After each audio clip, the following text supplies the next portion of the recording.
Hey everyone, it's Brendan the Paleo Dude here with Plastic Prehistory. Hello. And today we'll be taking a look at two new Snap Squad figures. So, these guys just hit Toys R Us recently, like a few months ago actually. And they are amazing. From two of the best prehistoric animals from the Jurassic World franchise. Even the professionals make mistakes. That was not a mistake. I corrected myself.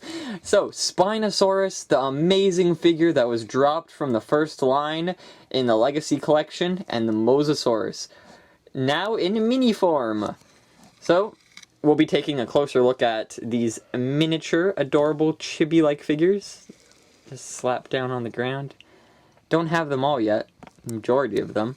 So let's dig into these packages. Here are the scissors. Let's try not to cut them. Remember, kids, ask a parent for help.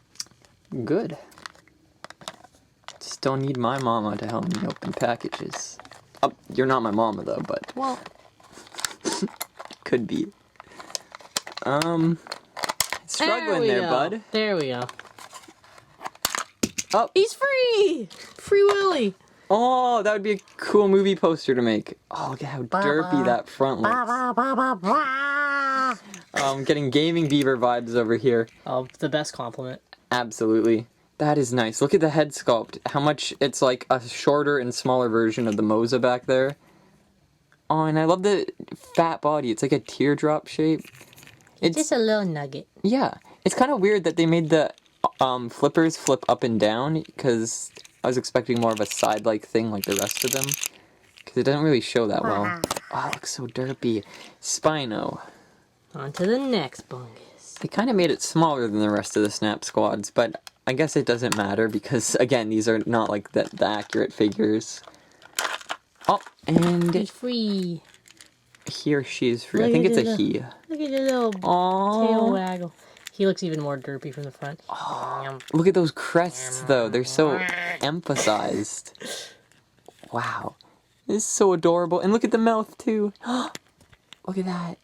Oh, the teeth. The Baryonyx has an even more pronounced jawline.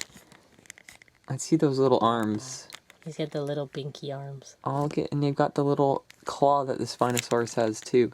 And I love the sail. They did a great job with the sail. That is fantastic. And the colors are really nice. They're very simple, yet that screams Jurassic Park 3 Spinosaurus. Let's take a look compared to the adults.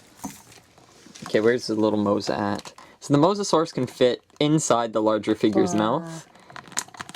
And almost close. It's a little chunky, though. And look at the eye in comparison. They use the same type of green. It's just this figure, they don't fill in black on the eye, but obviously with the Snap Squad they have to, because it's a lot larger. And these can really fit as juvenile dinosaurs. Marine reptiles. Or marine reptiles, again. It's such work having to go out of my way to say marine reptile for this guy. You know Jurassic World ain't gonna do that. It's a dinosaur. But like, it reminds me of the original Kenner's babies, where the heads were big and the eyes were big.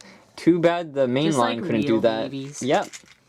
Instead, they just made smaller versions of the adults. Ooh. Oh, and of course the feature. The biting of the finger. And they hold on really well.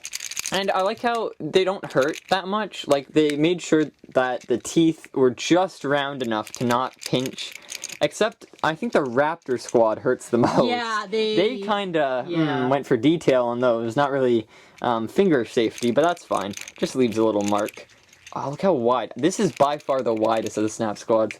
And you can use them as earrings. Kind of like modern lizards, how you can do that with like geckos or anoles or whatever. Alright, now we gotta compare the Spino. Oh, the amazing Legacy Spino. And the baby, look at that baby. Just hanging on for dear life. So the snouts, yes, you can tell it's got a Spino snout even though it's shortened down.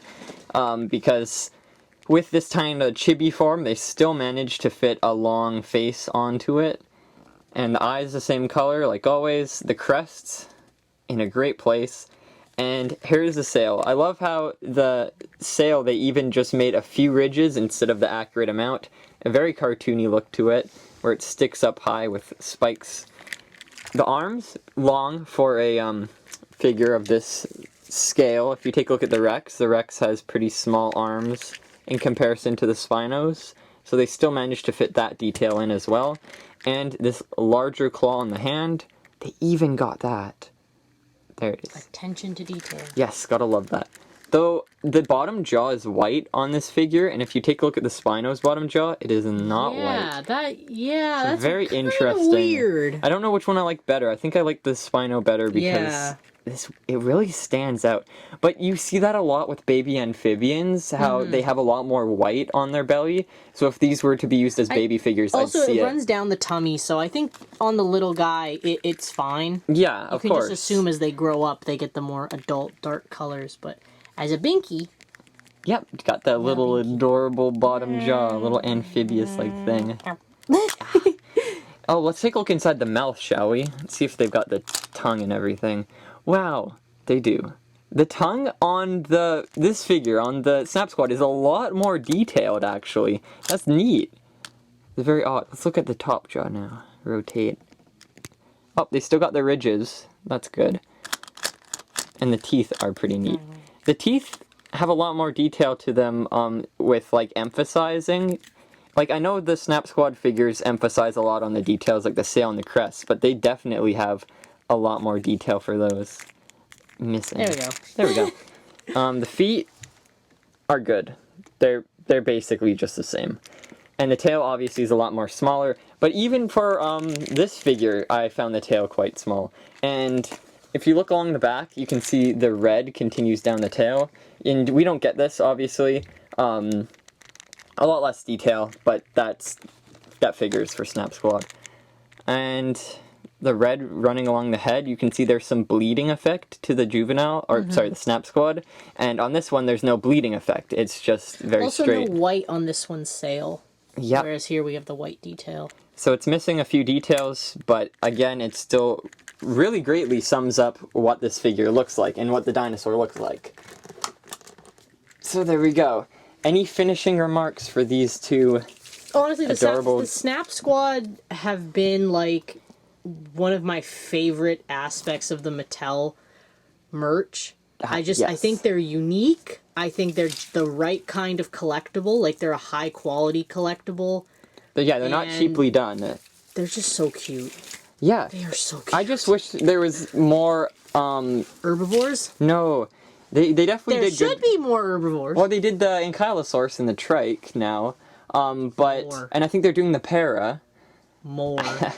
I don't like the what's it called? Availability. They're so hard to find in stores. Like, Walmart should have them up here, and they don't. I think Walmart in the States has them. It's it seems like when they do have them, well, yeah, right? when Toys R Us has them, they put out one of each dino, and then, well, they're gone, they're gone. Yeah, exactly. It's infuriating. It's like, so hard to collect them all. Order than that?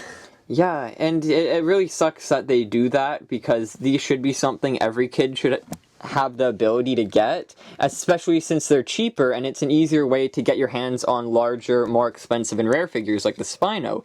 Having these is a really great equivalent, but it just sucks that they're less and less available as time goes on, especially here in Canada. So yeah, there's pros and cons, a lot of pros to the sculpts and a lot of pros to the figures. So I hope you guys enjoyed this video, and we're excited to see you next time. Bye! Bye-bye!